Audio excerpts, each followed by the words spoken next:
ठीक है बेटा, आइए देखिए। ठीक है, बहुत बच्चे कर लिए हैं और बहुत बच्चे नहीं कर पा रहे हैं, इसमें अब ध्यान दीजिए। चलिए हम लोग जल्दी से कर लेंगे इसको याद रखना है आपको। ठीक है, इसमें थोड़ा दिक्कत आ रही है बच्चों को, ये तो कर ले रहे हैं।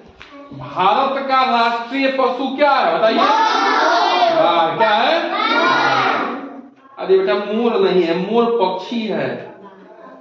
पक्षी और पशु में अंतर नहीं समझ में आता। देखिए पक्षी कौन है, सुनिए ध्यान से, समझ लिए। जैसे चिड़िया होती है वो पक्षी होती है, ठीक ना। जैसे चील, बाज, कौआ, मोर, ये पक्षी है सब। ठीक है, और पशु कौन है? गाय, भैंस, बकरी, भेड़, शेर, चीता, ये सब क्या है? पशु हैं। ठीक है, तो पशु और पक्षी में समझ में अंतर ना। जिसके पास पांख होगा, इस जो उड़ता है पक्षी है। क्या है? पक्षी। चिड़िया को पक्षी कहते हैं। ठीक है, अब पशु जिसको 4 पैर होगा, ठीक ना।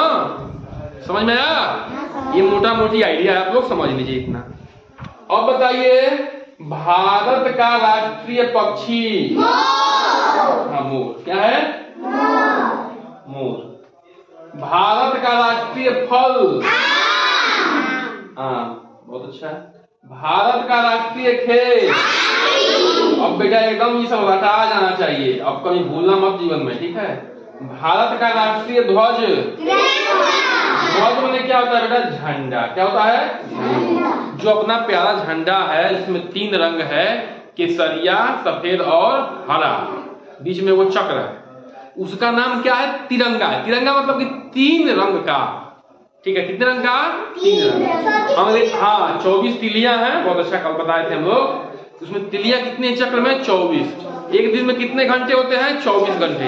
यानी कि हम लोग 24 घंटे विकास के पथ पे चलेंगे। ठीक है, इसलिए वो 24 तिलियां बनाई गई है। ठीक है, अशोक स्तंभ से उसको लिया गया है। इतनी बातें क्लियर हो गई बेटा? हाँ, तो भारत का राष्ट्रीय पशु क्या हो गया? बाघ। बोलिए, भारत का राष्ट्रीय पक्षी क्या हो गई? भारत का राष्ट्रीय फल? भारत का राष्ट्रीय खेल?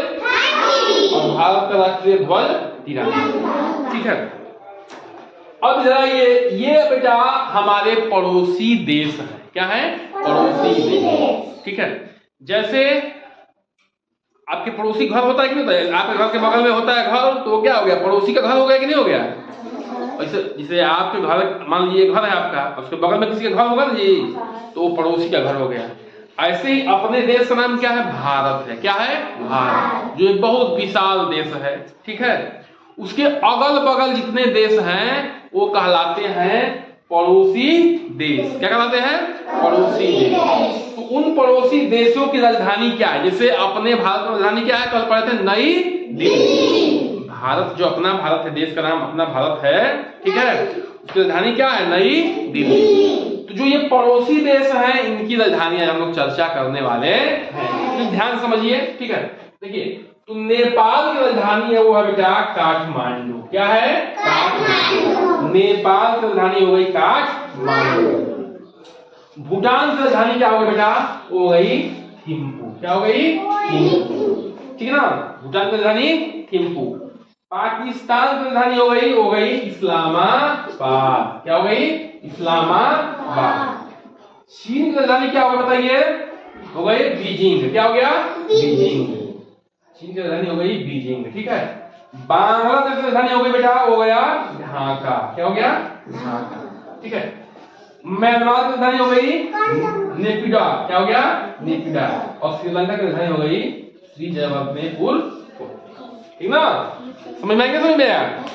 तो नेपाल की राजधानी काठमांडू, भूटान की थिम्पू, पाकिस्तान की इस्लामाबाद, चीन की राजधानी बीजिंग, बांग्लादेश की ढाका, म्यांमार की नेपिडा और श्रीलंका की श्रीजयवर्धनेपुर कोट्टे।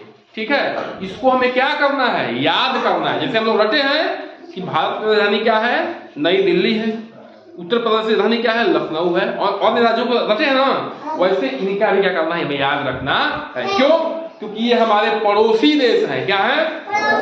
हाँ, चलिए तो इसको लिख लीजिए, नोट डाउन करिए और याद करिए। बहुत अच्छा।